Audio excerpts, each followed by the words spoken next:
Hey, BooTube, it's been a while. I actually last week. Hold on, was it last week? I don't even know. Yes, it was last week on Tuesday.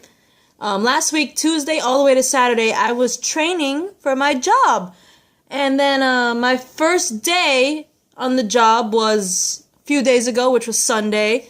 So let's see. Last week, Tuesday to Saturday was my training. Sunday, Monday. I literally just had 2 days of work. My first 2 days on the job. And today happens to be one of my 2-day offs. I have 2 days off for the week. Sunday and Monday were my first 2 days at work. I have Tuesday and Wednesdays off, and I will be back at work on Thursday, Friday, and Saturday. And the whole cycle begins again. So I had time to do videos. But as you can tell, I've been uploading some videos. I believe I uploaded like 3 videos. The last video I truly uploaded was for, hang on, helicopter crash. Okay, hang on. For Fear the Walking Dead, Season 3, Episode 5, titled Burning in the Water, Drowning in the Flame. I did a part 1 video of that, and after that, I've been on hiatus mainly because of the fact that I was training for a job literally almost the entire week last week, and then I had my first 2 days, which was Sunday and Monday. So now I have time, but in between that, I at least posted 3 videos. The third one just uploaded, I think, today. And, they weren't reaction rant videos, but I still uploaded. But anyway, if I remember correctly, I left off with Troy's team arriving at the helicopter crash site. Remember the helicopter that had Travis, Alicia, Luciana, Jake, and that one chick, I forgot her name already, who was like flying the chopper, got shot down and crashed. Basically Troy's team, along with Madison, if I remember correctly, arrived at the helicopter crash site only to discover that whoever must have shot it down apparently dragged that entire helicopter and all its remnants away. Because that thing's gone. The helicopter, any pieces of it, it's just gone. It's like it was never there. The only remnants of it would be like drag marks from what I saw. Hang on for a moment, guys. I'm sorry about that, guys. I thought I heard something. But anyway, Troy's team, they find gun shells everywhere. And basically,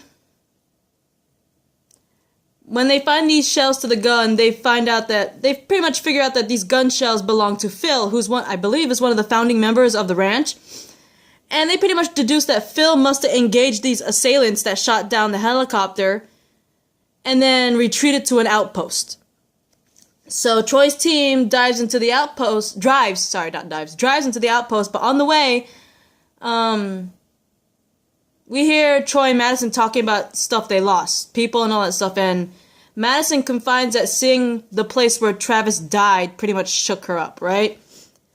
And, she also wonders about Troy. She's like, did you grieve for your mother after she died? And, you know, Troy pretty much declares that dead people are just dead, right?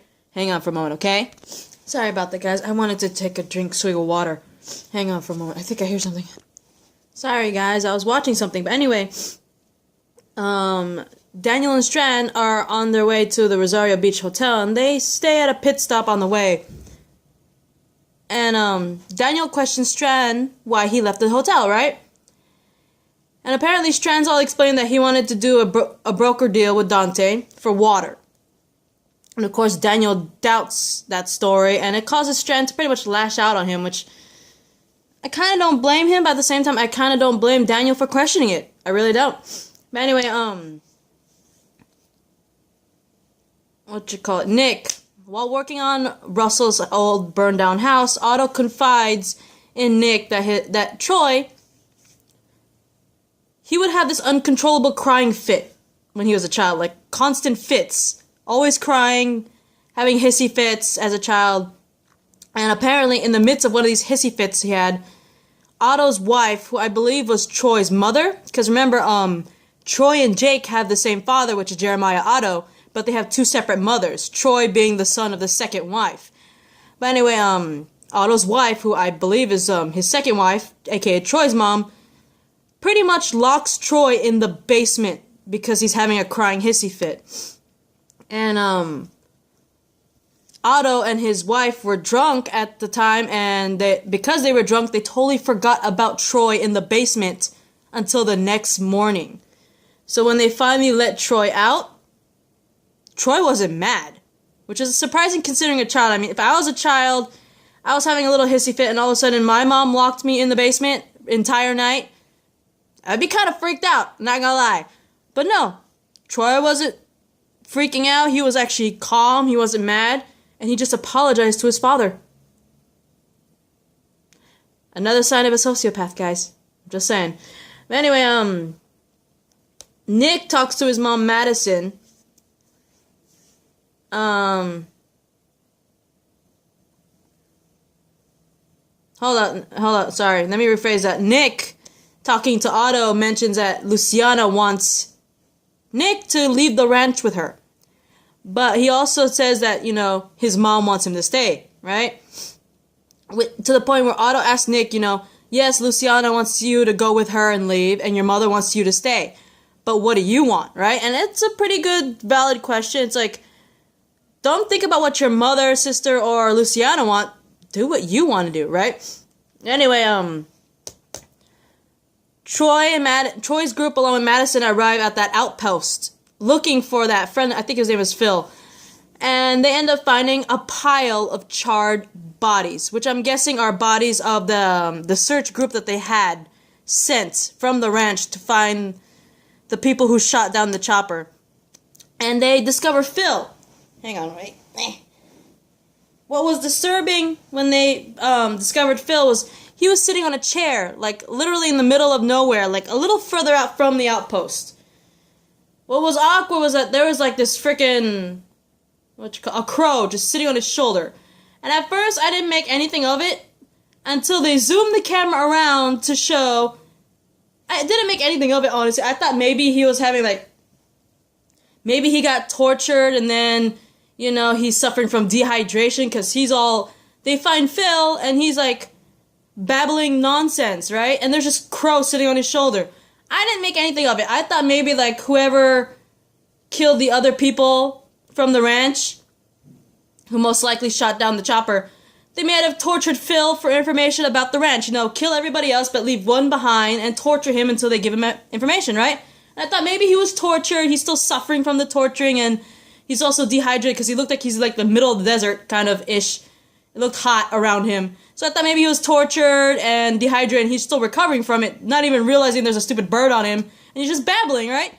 But then the camera panned around and we see the crow pecking at his exposed brain because apparently whoever killed the other search people and charred their bodies apparently took Phil out there, probably tortured him, and apparently they partially scalped his head, exposing his brain, hence why he was babbling weirdly, because, hello, his brain is exposed and being gnawed at by a crow.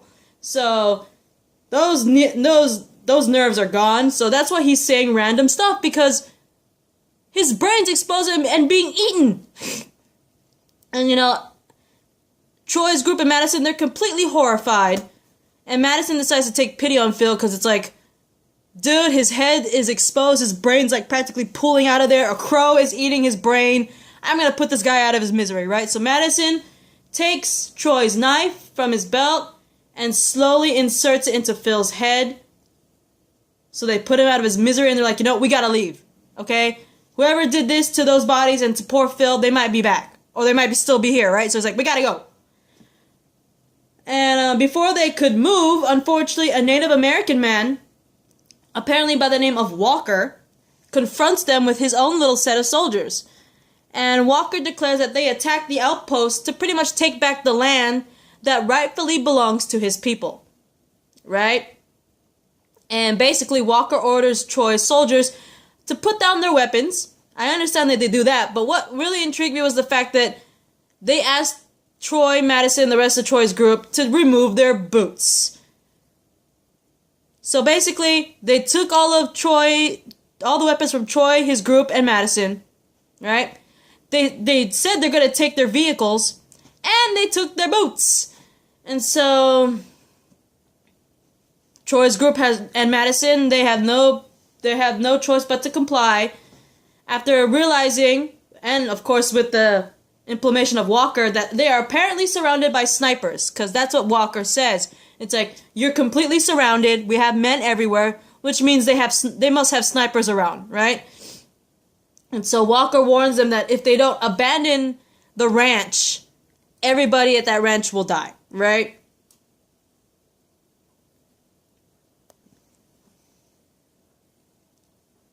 Yeah.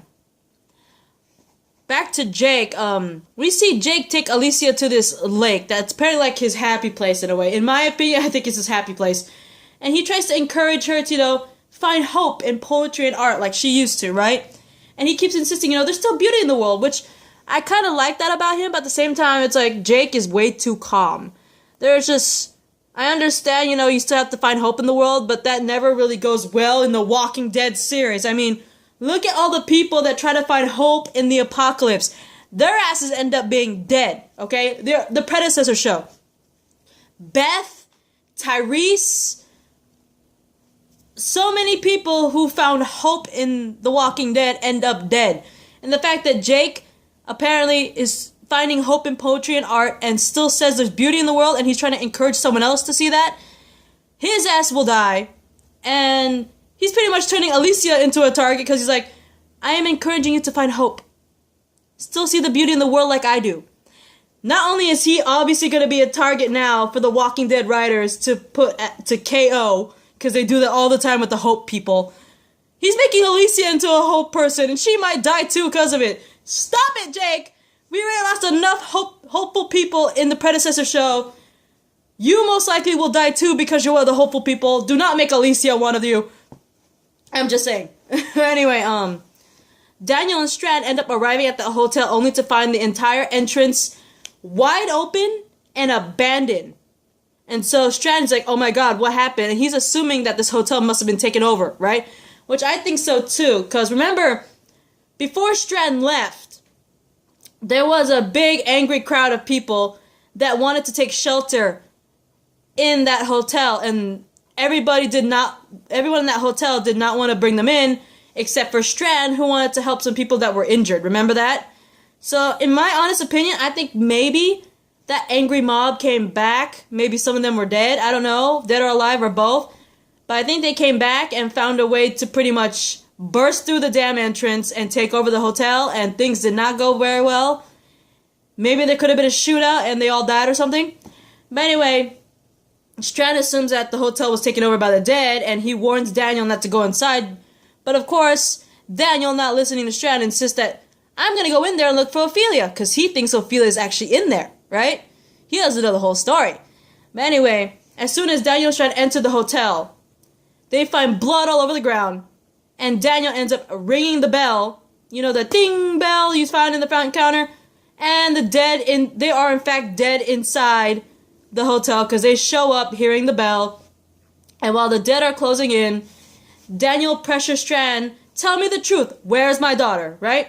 And Strand finally admits that she left the hotel before he did. He was still in the hotel with Madison and Alicia when Ophelia left. She was the first one in the group of 4 to leave. And so Daniel pretty much leaves Strand there, takes the car and abandons Strand while the infected go attack Strand, and he has to rush out of there. But anyway, I am running out of time, and I'll most likely see you in a part 3 video, okay? Bye, Boottube.